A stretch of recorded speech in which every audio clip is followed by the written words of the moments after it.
Сәлем достар, бұл Айнұрдың влогы. Бүгінгі күндеріміз тек Айнұрмен бірге түсінінде шекеттік.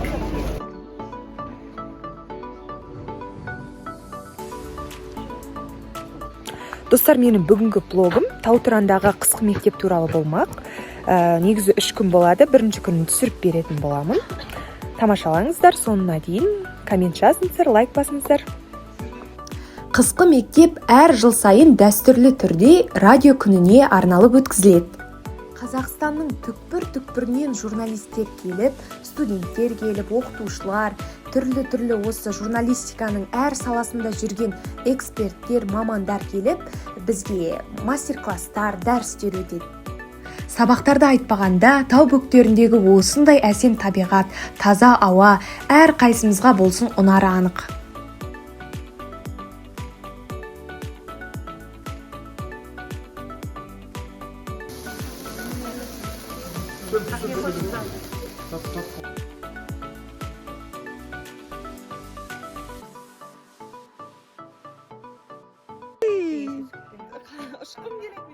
Достар, мен сендерге қазір күшті нәрсе жасап беремін. Бүгін 14-те ғашықтар күні, соған орай жүрекше жасайым. Қазір осы жүрекше алынса,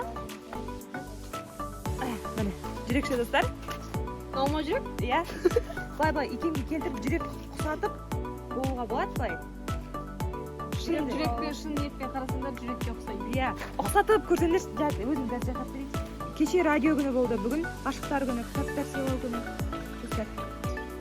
Ертең 15 февраль. Иә, ертең қандай? Четверг құдіретті.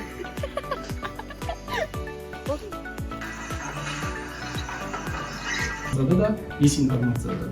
To need және to want. To need дегеніміз қалай қазақша? To want дегеніміз қалай? Керек, to want қалай. Мысал беріңіздер маған.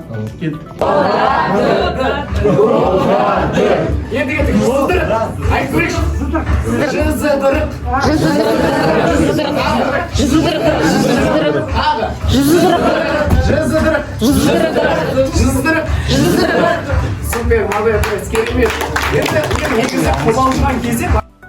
Қысқы мектептің алғашқы күнінің соңы жыл сайын поэзия кешімен аяқталады. Бақыттың шақырар кейде соралдап, қоямыз білмей күнә қып, алдаймыз елді аңғал деп, дос деген жалған куәлік, жасатып алған жандар.